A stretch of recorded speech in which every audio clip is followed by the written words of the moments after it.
Bem, pessoal, a gente enquanto sociedade tem que amadurecer algumas coisas, né? E aqui eu criei meu canal tem mais de 10 anos, né?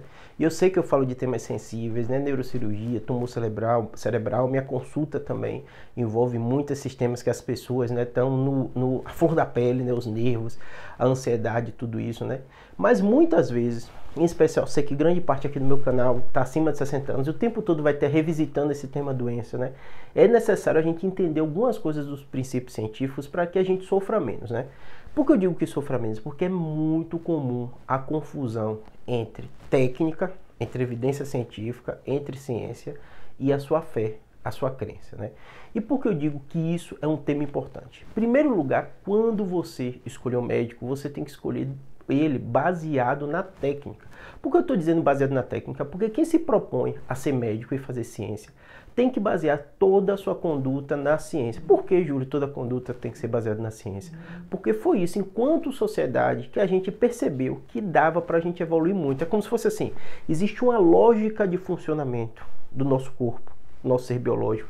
E essa, que é a filosofia da ciência que criou, né, o método científico, essa possibilidade da gente cumprir algumas etapas e ver se uma premissa, uma hipótese é verdadeira ou ela é falsa, através de seguindo esse método que fez a revolução, a grande revolução que a gente vive hoje na medicina. E na ciência, de maneira geral, fez as pessoas viverem cada vez mais. Então, quando você diz que um remédio do câncer funciona, isso tem que ser possível ser testado, isso tem que ser replicado por pesquisadores independentes, isso tem que comprovar para, a partir daí, etapas que são seguidas antes disso, quando a gente fala de remédio, né? Estudos em animal, né? Tem que ter uma plausibilidade biológica, depois você vai evoluindo, teste em grupos pequenos, depois em grupos maiores, até ser aprovação. Isso é sempre necessário, né? Da mesma forma, quando eu vou dizer para uma pessoa que eu vou fazer uma cirurgia, eu tenho que basear toda a minha conduta nos princípios científicos. Então eu vou te dizer por que aquela cirurgia é necessária, o que os estudos falam daquilo, e se não fizer nada no tumor, o que acontece, né? E o tempo todo a medicina está evoluindo. Então isso é curioso, mas é interessante, está dentro do próprio método científico. Você pode ter uma verdade hoje, que ela é revisitada, ela é testada, depois encontra uma verdade melhor ainda. Isso acontece não só na medicina, mas na física, né? Tinha a lei da gravidade, depois teoria geral da relatividade. Então há um contínuo. Não que esse anterior está completamente errado, mas muitas vezes você consegue, para situações diferentes, verdades mais complexas, ou até evolução da gente como sociedade. Vou dar exemplo para vocês entenderem de uma vez por todas e não vai. E não confundir. Então às vezes tem paciente que fala assim, ah não, Júlio, eu quero um médico cristão. Eu costumo dizer o seguinte, quando você vai procurar um engenheiro, quando você vai procurar alguém que vai seguir princípios científicos para fazer um prédio, para construir uma casa, você preocupa ou pergunta qual a religião dele, o que ele acredita e tal? Normalmente não, né? Porque a gente imagina que construir um prédio é uma coisa técnica, né? Quando a gente fala de cuidar de vida, existe o aspecto óbvio, relacionamento interpessoal, você gosta daquele médico, o jeito que ele fala, como ele te explica, tudo isso, né?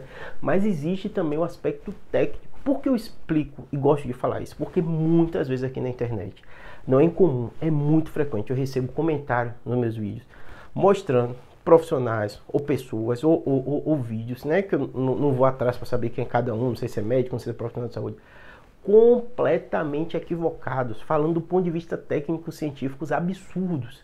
Só que pela eloquência, porque fala bem, porque é carismático, porque tem muito seguidor, as pessoas acreditam naquilo e fazem absurdos.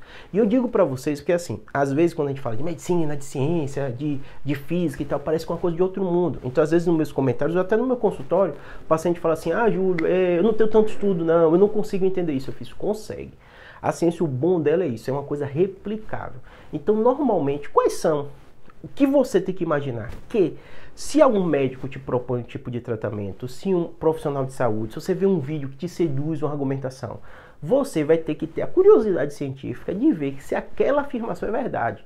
O grande problema hoje da internet, espalhando fake news, isso e aquilo, é porque normalmente assim, alguém vê alguém sedutor explicando alguma coisa, então a gente, até por ter formação médica, outros que têm formação técnica, começa a dizer um monte de termo difícil para você, e às vezes acaba te enrolando, porque fala muito bem, é eloquente e tal. Esqueça isso, você tem que pegar aquela premissa, aquela afirmação e pesquisar. E hoje com a internet você pode fazer. Então às vezes quando o paciente me pergunta, fala assim, não, Júlio, você acha o que eu falo? Tem essa opção, qual você acha melhor? Eu fiz as vantagens dessa e tal. E normalmente a pessoa, ainda mais quando você está doente, você está fragilizado, né? Você gosta de terceirizar para o outro toda a decisão. E eu falo todo paciente, você tem um lado emocional, você vai se apegar à sua família, tudo, você tem que ter um lado racional muito forte quando você está doente. Senão, eu falo todo paciente, a gente doente, a gente fica uma criança. Às vezes a pessoa que está doente está uma criança, está fragilizada, mas sempre tem que ter um familiar, pode ser o pai, a mãe, a esposa e tal, que vai tomar as decisões racionais. Então, quando alguém te fala, tal coisa funciona, isso aconteceu muito com a pílula do câncer, né? Porque, poxa, a pessoa fragilizada, tem um câncer, às vezes o médico diz que aquilo não existe nenhum tratamento, né?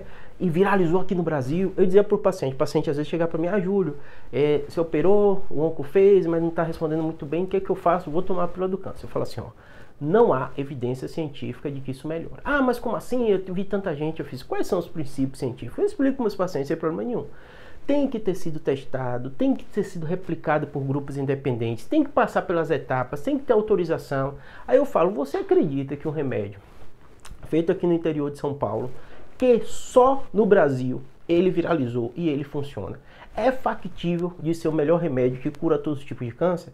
A pessoa fica assim meio assustada. Eu fiz Estados Unidos, Europa, FDA, CDC norte-americano, a Sociedade Europeia de Oncologia, brasileira, americana. Ninguém valida isso. Ninguém tem estudo mostrando que isso funciona. O PubMed, que é o Google dos médicos, eu abro lá e mostro para os meus pacientes. Não existe pesquisa. Óbvio, tem uma ou outra pesquisa que às vezes tem estudo de animal, isso e aquilo. Isso que é complicado de ciência, porque você tem que ter um acúmulo de evidências, não é um estudo único, não são dois estudos. Então você percebe que quando você vai ampliando e tentando entender, aí o paciente entende. Aí às vezes quando eu tenho essas questões, sei lá, o paciente descobriu um aneurisma não roto, ele fica na dúvida, eu vou operar, não vou operar, é pequeno, um médico diz isso e tal, eu fiz uma mesma coisa, vamos fazer evidência. Nem sempre a gente tem uma verdade completa daquilo, mas a gente consegue filtrar os absurdos, né? A gente consegue filtrar uma pílula do câncer. Você fala, só funciona no Brasil, ninguém mais sabe e tal. E às vezes isso destrói uma família. Porque eu digo o seguinte, às vezes as pessoas acham que isso é uma coisa benigna, né? Júlia, é tranquilo, o médico deu uma esperança, deu uma expectativa. Mas às vezes, o fato de você falar uma coisa sem evidência científica, o fato de você repassar aquilo para o outro, o fato de você dizer que a pessoa não foi curada porque ela não teve fé, que a doença de fulano foi igual a dela, mas ele teve fé e curou, foi estar em igreja e curou, e a pessoa faz aquilo e não faz. Você pode destruir uma vida e uma família no momento mais fragilizado dela, tá bom? Por isso que assim, sou cristão, sou evangélico, todo vídeo eu faço isso aqui, falo isso desde pequeno, né? Acredito, mas eu falo o seguinte, o nosso papel, enquanto ser humano, né, enquanto sociedade, é evoluir no aspecto do conhecimento, entender os princípios, entender como o nosso corpo funciona. Eu não dou exemplo do engenheiro, né? Como é que ele faz isso, como é aquilo da física, então eu não entendo dessa parte de engenharia, mas você sabe que tem uma técnica ali por trás.